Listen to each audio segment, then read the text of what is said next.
vient d'arriver en Argentine hier et on a eu la chance de réussir à se coordonner et de retrouver.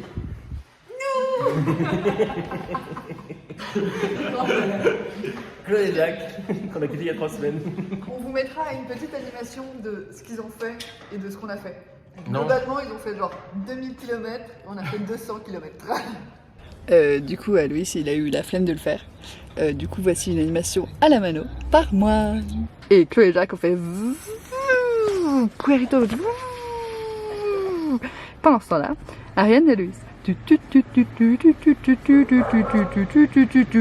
Voilà, nous on a fait cette zone-là, eux ils ont fait cette zone-là. Mais bon, c'est pas une course, hein. Voilà, et du coup on a réussi à se coordonner, on se retrouve au bon moment, au bon endroit. C'est plutôt cool. Donc je crois que vous allez les voir encore un peu, parce qu'ils ont l'air de vouloir squatter nos projets. Et donc petit déjeuner, là on a pris un camping pour la nuit, et on est très content de retrouver les prix argentins, puisqu'on a payé 2,80 € pour le camping, et là pour le petit déjeuner, j'ai payé 1,20 €, un truc comme ça. Ah, l'Argentine et sa crise économique. Qu'est-ce que c'est beau. Oups.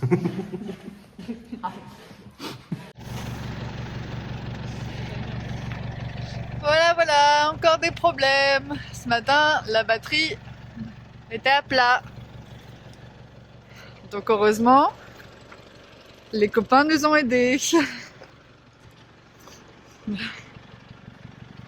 Voilà, tout ça parce que Alberto il voulait pécho Galinéa.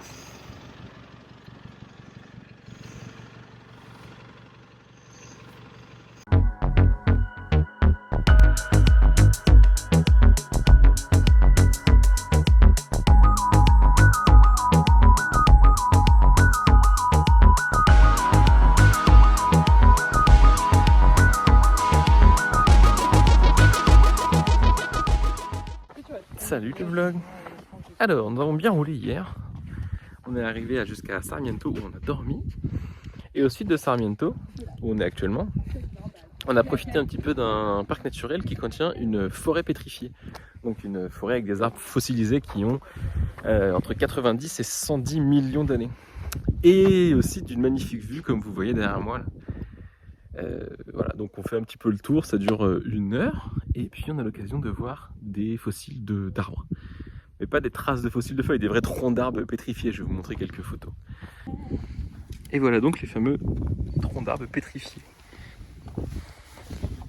qui sont en fait devenus de la pierre.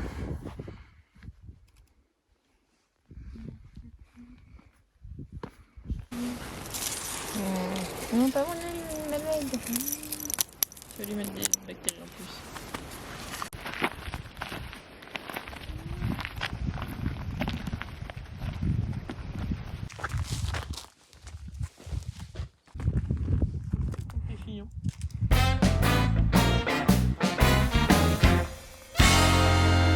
Donc les différentes couleurs des montagnes, ça correspond à différentes époques. Donc le gris, c'est l'époque avant la réparation des dinosaures. Ici, ils appellent ça l'époque vallée lunaire. En gros, le paysage ressemble à ce qu'on a actuellement là. C'était avant que les plantes commencent à pousser dessus. La couche verte, c'est l'époque où les plantes ont commencé à se développer, les dinosaures se développent à ce moment-là. C'est dans cette couche-là qu'on retrouve les forêts pétrifiées. La légère couche noire au-dessus, c'est l'époque où les océans commencent à se retirer. La couche noire, c'est de l'apport de sédiments, d'eau douce. La couche rouge qui est au-dessus, c'est une couche où le sol était à nu, et c'est l'oxydation des sols qui l'a rendu rouge. Et toute la couche couleur ocre qui est au-dessus, c'est la formation des Andes, et c'est les cendres volcaniques qui successivement se sont empilées pour donner cette couleur.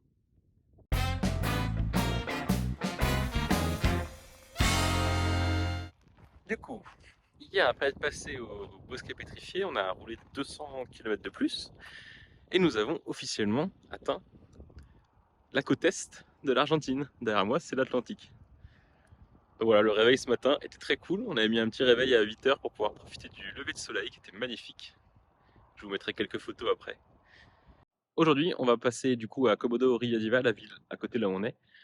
On va essayer de voir si on trouve un électricien parce qu'on a un problème avec notre convertisseur 12 volts vers 220 volts qui fonctionne plus. Il reçoit le 12 volts mais il sort plus de 220 volts. C'est pas très pratique parce que c'est-à-dire qu'on peut plus charger je peux plus charger mon ordi et rien ne peut plus charger ses batteries d'appareils photo. Donc c'est un peu chiant. Voilà, pour le moment, on profite un peu de la vue, on profite un peu de l'océan derrière nous. Et on va repartir tranquillement. Là, le plan, c'est de remonter la côte dans les prochains jours. Il y a quelques trucs à faire. Il y a des parcs naturels, il y a des zones où on va pouvoir voir des lions de mer. Et si on a de la chance, il y a des zones où on va pouvoir voir des orques. Un petit peu plus au nord, bon, dans 500 km. Donc dans quelques jours, on devrait être dans une zone où on peut voir des orques. J'espère fortement qu'on vous met des vidéos d'orques dans le vlog. Donc voilà, on est en train de finir de ranger. Et puis on repart aujourd'hui. On est toujours avec Chloé et Jacques, qui sont là-bas. Et aussi, notre truc à faire en ville, ils cherchent des pièces pour leur véhicule aussi. Donc on profite d'être dans une grande ville aujourd'hui pour faire tout ça.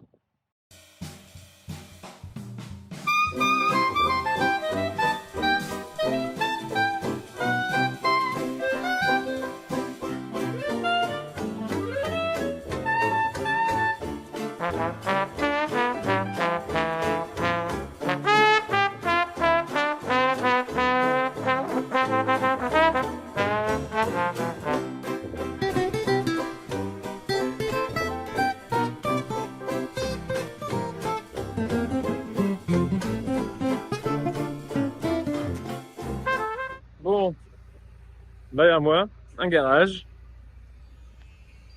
Alberto est de retour au garage.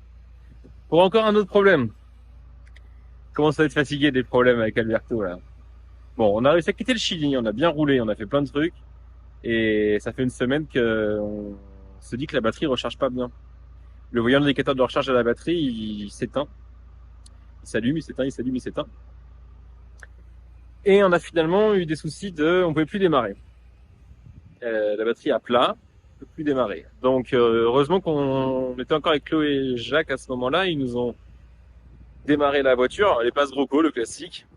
Et on a finalement, on a eu ça 2 jours de suite. Donc le premier jour, on s'est dit bon bah c'était un problème parce qu'on n'avait pas beaucoup roulé la veille, il s'est déchargé. Deuxième jour, même problème, on se dit bon on peut pas se faire démarrer par quelqu'un d'autre tous les matins. Et du coup on a finalement passé dans une boutique qui vendait des batteries, en se disant que la batterie devait être morte. On avait envoyé un message au mécano qui s'est occupé de nous à Cochrane. On lui a expliqué notre problème et il dit bah votre batterie est probablement morte les gars. Donc on est passé dans une boutique qui vend des batteries, ils ont testé la batterie, elle était effectivement morte, on a changé. Mais il y avait un autre problème. Ils nous ont donné l'adresse d'un garage, et donc hier soir on est passé au garage.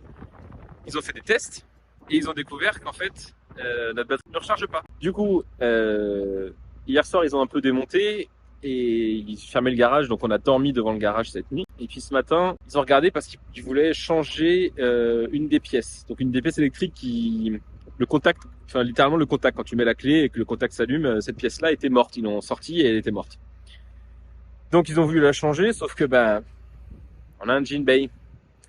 Et le garagiste Chine nous avait prévenu, en Argentine vous ne trouverez pas de pièces. Au Chili tu en trouves un peu, mais en Argentine tu ne trouveras rien.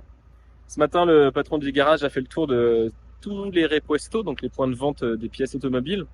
Impossible de trouver la pièce. Il a dit bon j'ai un espoir de pouvoir vous réparer celle-là. Je vais pas la changer, je vais vous la réparer. Son collègue vient de la rebrancher et tester, tout démarre. Tester le voltage de la batterie recharge. La batterie auxiliaire recharge aussi. Donc tout recharge. Ça a l'air de fonctionner. Donc là, ils sont en train de remonter tout le bordel électrique à l'intérieur. Ils ont démonté. Et normalement, on devrait pouvoir passer, payer et partir. Et ça, c'est plutôt cool. On espère encore une fois que ce soit la dernière fois qu'on voit le garage. Mais là, entre l'embrayage, le moteur, la batterie, je sais pas trop ce qui pourrait tomber en panne de plus. Hein. Bon. Normalement, Alberto peut repartir. Mais là, de toute façon, sans batterie, on peut rien faire. Démarrer pas. Démarre pas une voiture, ça sert à rien. On a une petite maison qui bouge pas, quoi. On était bien sur la plage, mais un peu loin de tout, quoi. Alors, nous avons bien quitté Comodoro.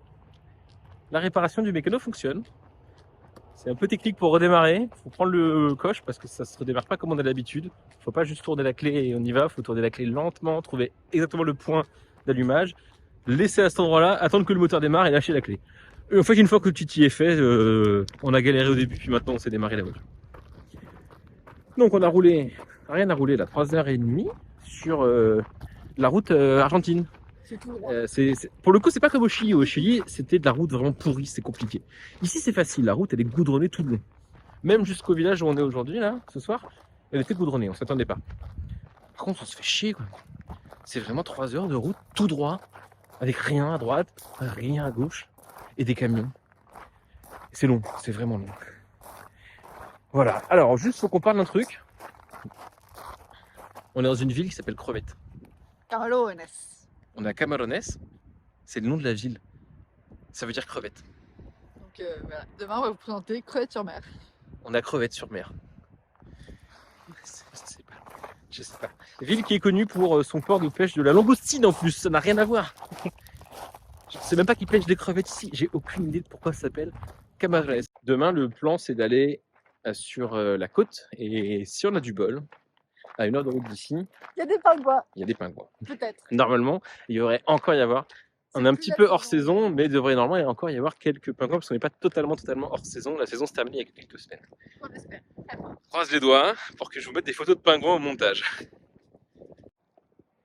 Et voilà, nous retournons au camping, prendre une douche, faire à manger, et puis dodo. À demain. Qu'est-ce que tu fais, Loïs? Le petit déj. Et qu'est-ce qu'on mange aujourd'hui? Alors, nous sommes au camping, du coup nous profitons de notre camping pour avoir un peu de place. Nous mangeons du bacon et des œufs. Donc ça c'est Aloïs qui me demande de documenter la seule fois du voyage où il fait le petit déjeuner. La seule fois du voyage, comment ça t'abuse? C'est qui fait le petit déjeuner Comment ça d'habitude? t'abuse? C'est moi. Normalement le petit déjeuner lui est servi au lit. Donc voilà. Ne croyez pas tout ce qu'on vous montre. On vous ment. On vous ment. Aloïs ne fait jamais le petit déjeuner. Et aujourd'hui j'ai dû le menacer pour qu'il le fasse. Et là c'est l'océan. Là c'est les copains. Là c'est Alberto et apparemment on a adopté un chien. Aujourd'hui on est parti de Camarones, ce matin on est parti de Camarones et on est allé à 35 km un peu plus au sud pour essayer de voir une réserve naturelle. Potentiellement il y avait des pingouins. On sait qu'on est hors période pour les pingouins, mais on s'est dit qu'il en restera 2-3. Bon, vraiment, pas de bol. La dame qui gère la parc naturel nous a dit, bah là, vous avez pas de bol, vous arrivez 3 semaines trop tard. Il y avait encore quelques pingouins jusqu'à 3 semaines. Les derniers viennent de partir. Donc pas de pingouins. Et on a quand même juste profité de la vue. C'était très joli. On s'est baladé un petit peu. Et puis peut-être des pingouins une autre fois. Mais je crois que sur ce voyage, c'est la dernière occasion qu'on avait de voir des pingouins. Bon. Les pingouins, c'est de septembre à mars, avril. Donc on est un petit peu tard. C'est pas grave. Par contre, elle nous a confirmé que normalement, Punta Arenas, on devrait pouvoir voir des orques. Et ça, c'est quand même plutôt cool aussi. Les vannes sont garées là-bas. Voilà notre spot pour ce soir. On est en bord de mer. Je vous montre ce que j'ai en face de moi tout de suite. Bon, là, c'est marée basse. Mais c'est déjà magnifique.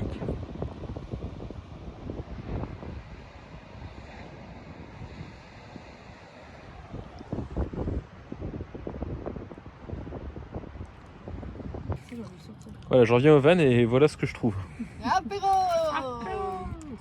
Le temps juste d'aller filmer un vlog et je reviens et ils ont sorti l'apéro quoi. Et lui il est en train de découper son oignon. Là. Bon apéro.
Donc après bien quand même 300, à peu près 300 km de route, nous sommes arrivés à un endroit qui s'appelle Isla Escondida. Playa Escondida.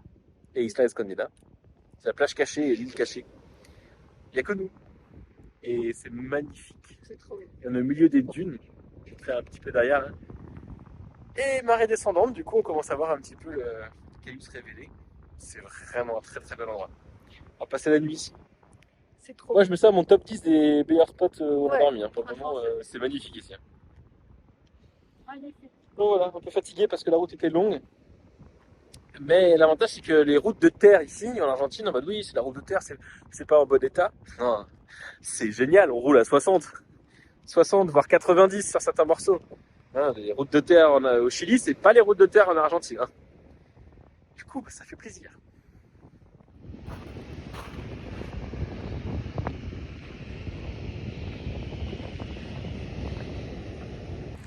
Pas cool. Il est crevé. Pour une fois, c'est pas nous qui avons un problème avec le van. Pour une fois, c'est Chloé et Jacques, c'est des voisins. Ah, bah, ce serait pas un pneu crevé ça par hasard? Dis donc, il a l'air un petit peu à plat quand même. Voilà, chacun son tour. C'est la loi de l'univers. On est des Hein, bons copains. voilà. Non, on sait pas pourquoi ils ont crevé. Quand ils se sont garés hier soir, tout allait bien et ce matin, c'était à plat. Ce matin, c'était à plat. faire chier ou ils sont en train de vlogger? J'entends la voix du seum là-bas. Hein. La voix du... Alors, après avoir réparé leur roue, nos voisins ont pu repartir ce matin. Et nous sommes aujourd'hui à Trelew, et derrière moi, le plus grand dinosaure du monde. C'est vraiment l'attraction touristique de cette ville, sauf que c'est au milieu de rien, sur le bord de la nationale, et t'as juste vite fait un parking, c'est même pas sur la carte. Et voilà, c'est une réplique du squelette du plus grand dinosaure du monde.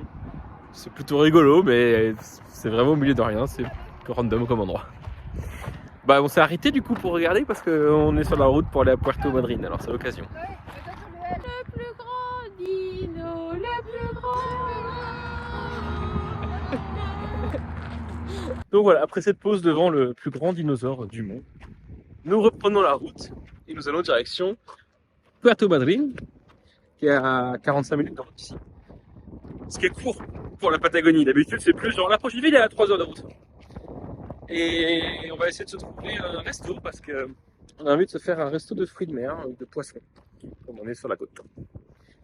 Et donc c'est reparti pour les routes de la Pampa qui sont des lignes droites avec rien. Ah, c'est marrant. Et là, c'est des blatères, je sais pas de quoi.